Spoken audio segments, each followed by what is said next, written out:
সবার সামনে আশীর্বাদী হার বাণীর গলায় পরিয়ে দিল দাদু। দেখে অবাক হয়ে গেল মৌলি। হ্যাঁ বন্ধুরা, এমনটাই দেখা যাবে। বিস্তারিত জানতে ভিডিওটিতে লাইক দিয়ে চ্যানেলটি সাবস্ক্রাইব করে শুরু থেকে শেষ অবধি দেখতে থাকো। গল্পের শুরুতেই দেখা যাবে বাণীকে আশীর্বাদ করার জন্য হার কিনে নিয়ে আসে দাদু। সে হারটা চুরি হয়ে যাওয়ায় সবাই অবাক হয়ে যায়। তখনই দেখা যায় বাণী ও অনিরুদ্ধ বলতে থাকে, এ বাড়িতে তো চোরের অভাব নেই, অনেকেই তো চুরি করতে পারে, এটা তো আর নতুন কিছু নয়, তাই না? সবারই তো আর হাত একরকম নয়, অনেকেই আছে যারা চুরি করতে দুবারও ভাবে না। তখনই দেখা যাবে সাথী বলতে থাকে, একদম ঠিক বলেছিস তোরা, একদম ঠিক বলেছিস। যখন আমরা প্রথমে বাড়ি ছেড়ে চলে গিয়েছিলাম তখনকার কথা কি তোদের মনে আছে? আমাদের ঘর থেকে সমস্ত গয়না চুরি হয়েছিল। তখনই তখনই দেখা যাবে এ কথা শুনে পিনাক্ষী মাথা নিচু করে থাকে, আর নয়নতারা বলতে থাকে, যত সব আধিক্যেতা, তুমি অতিরিক্ত কথা বলো, এখন তুমি বেশি কথা বলো সাথী।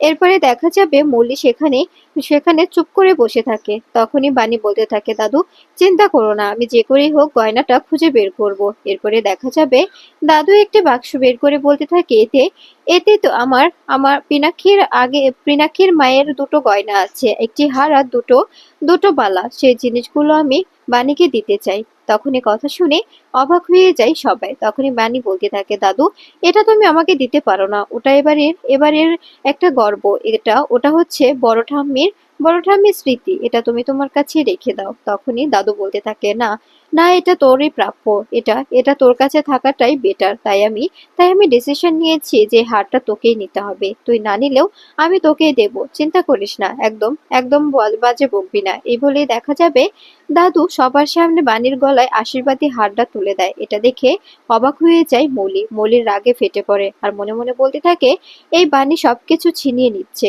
তখনই বাণী বলতে থাকে, আমি আমি বড় ঠাম্মির আশীর্বাদ পেলাম, কোনো কোনো গয়না নয়। এরপরে দেখা যাবে দাদু বাণীর গলায় হার পরিয়ে দিয়ে হাতে হাতে বালাগুলো পরিয়ে দেওয়াই তখনই বাণী দাদুকে আশীর্বাদ করে আর বলতে থাকে, দাদু আমাকে আমাকে তুমি আশীর্বাদ করো, আমি তোমাকে প্রণাম করলাম। এরপরে দেখা যাবে তখনই সবাই মিলে সবাই মিলে ঠিক করে যে মৌলির ঘরটা সার্চ করবে। এরপরে মৌলি ও বিদ্যুৎ ঘরে গেলে সেখানে সেখানে ঘর সাজানোর নাম করে ঘরে ঢুকে পড়ে বাণী, অনিরুদ্ধ ও ও অন্তরা। এরপরে দেখা যাবে অন্তরা মৌলিকে চুপটি করে ধরে রাখলে তখন বাণী পুরো ঘর সার্চ করতে থাকে। এরপরে দেখা যাবে ড্রেসিং এর তলা থেকে সেই গয়নাটা খুঁজে বের করতেই সবাই অবাক হয়ে যায়। তখনই অনিরুদ্ধ বলতে থাকে, কি ব্যাপার মৌলি, তোমরা যে তখন খুব বড় মুখ করে বললে, তবে এই গয়নাটা তোমাদের ঘর থেকে কি করে বেরোলো গো? তখনই বিদ্যুৎ বলতে থাকে, সত্যি সত্যি আমরা বুঝতে পারিনি যে গয়নাটা আমাদের ঘরে আছে, বিশ্বাস করো আমরা এই গয়নাটা নিয়ে আসিনি, হয়তোবা ইঁদুরের ধাক্কাধাক্কিতে গয়নাটা ড্রেসিং টেবিলের নিচে পড়ে গেছে, আমরা সত্যিই জানি না। তখনই মৌলি বলে, আচ্ছা আচ্ছা বানি, তোমরা কি সবসময় আমাদেরকে ভুল বুঝো? এখানে তো অনেকেই আসে, কে কখন রেখে গেছে কি করে বুঝবো বলো তো?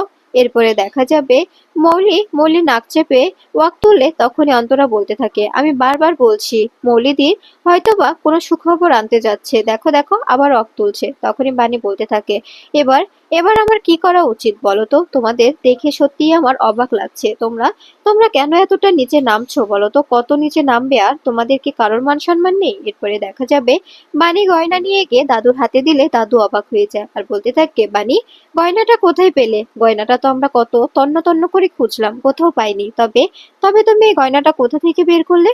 তখনই অনিরুদ্ধ বলতে থাকে, আসলে গয়নার পা হয়েছিল তো, তাই গুটি গুটি পায়ে এমন একটা ঘরে পৌঁছে গিয়েছিল যেখানে ওর পৌঁছানোর কোনো কথাই ছিল না।